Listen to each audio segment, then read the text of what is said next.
Salut à tous, c'est Panda Chano, bienvenue sur cette vidéo qui aujourd'hui va parler du FAQ, l'hypnose, et répondre à une question qui, je pense, est d'actualité et qui clairement peut nous faire réfléchir un petit peu. C'est est-ce que avec l'hypnose, on peut changer d'orientation sexuelle?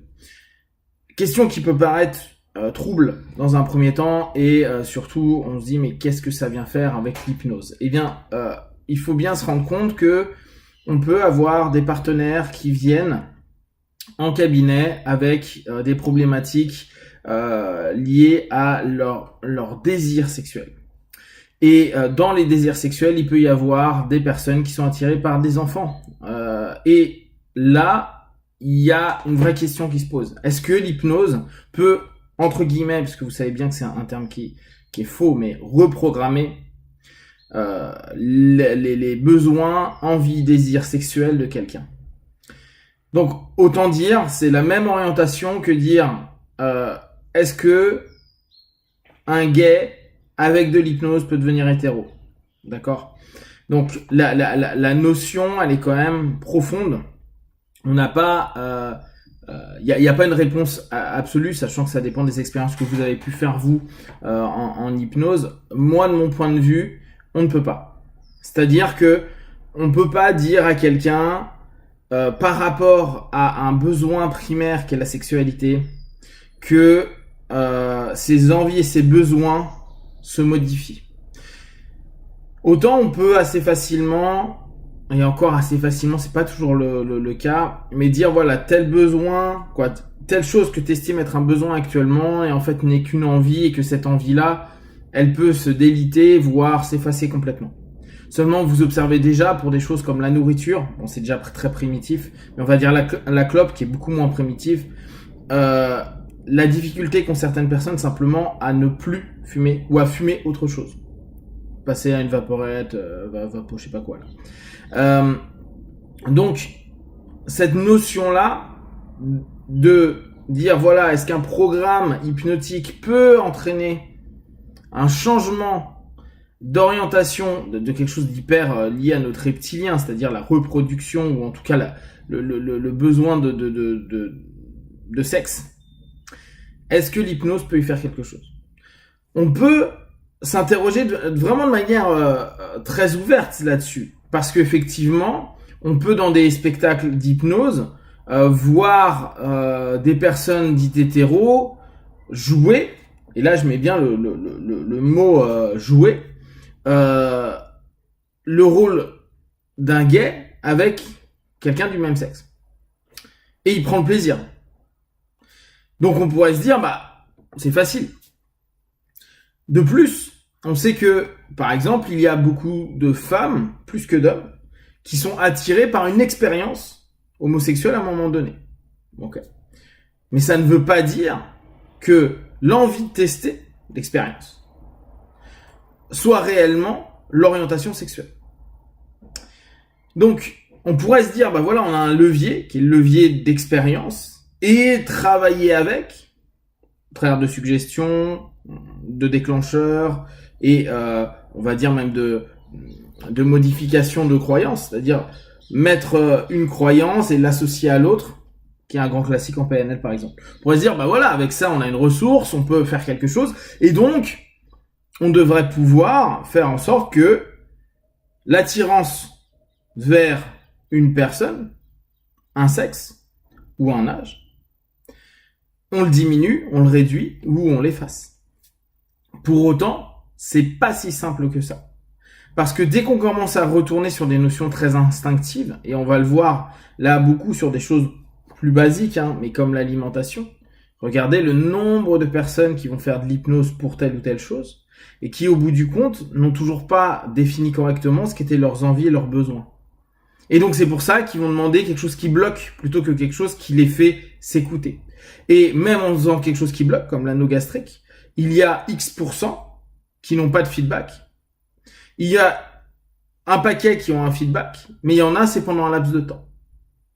Donc, si on dit, bah voilà, je reprogramme une orientation sexuelle parce que là, mon partenaire en cabinet, il me dit être attiré par des enfants, et que il en a conscience et il sent que ça crée frustration, malaise, mal-être à tout niveau, qu'il trouve pas de solution.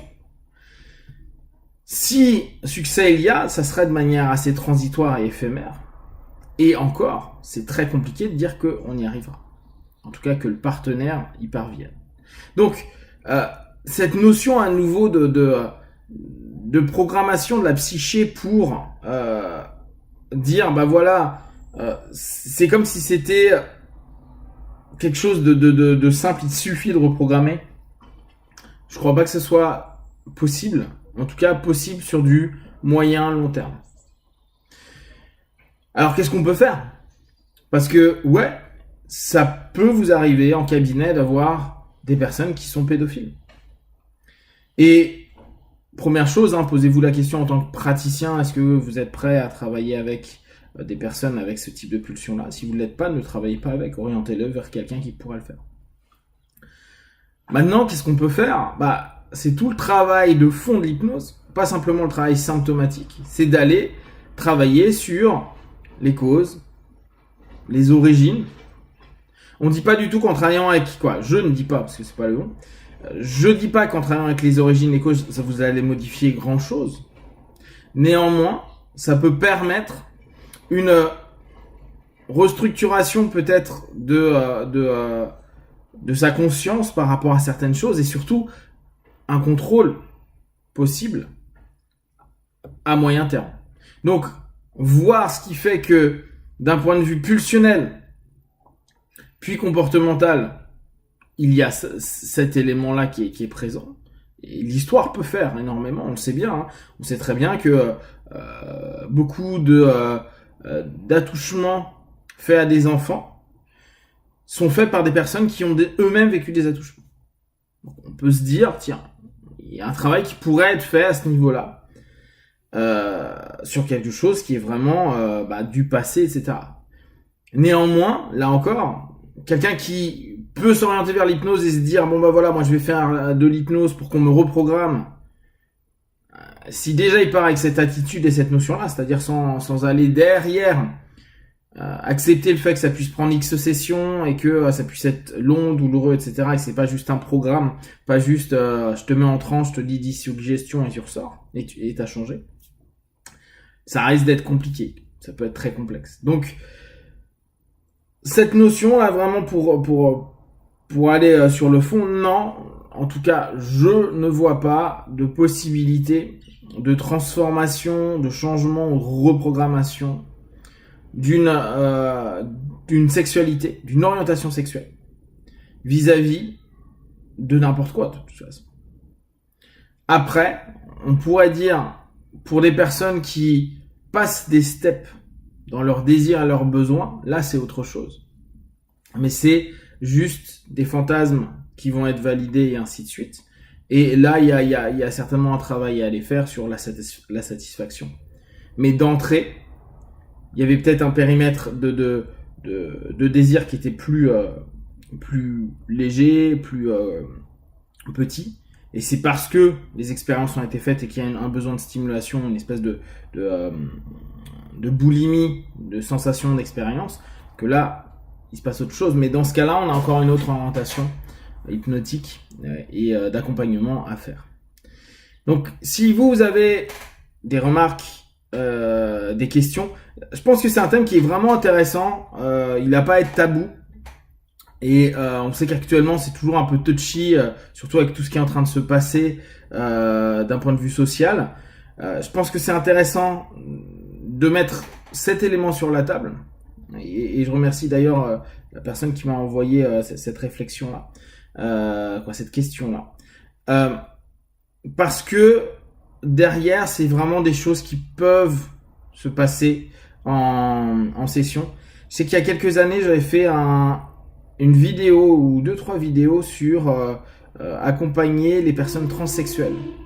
Parce qu'il y a une complexité dans l'orientation. Maintenant, on sait bien le genre et la sexualité. Et parfois, c'est très complexe pour ces personnes-là d'être bien. D'ailleurs, on sait qu'il y a un fort taux de suicide chez les transgenres.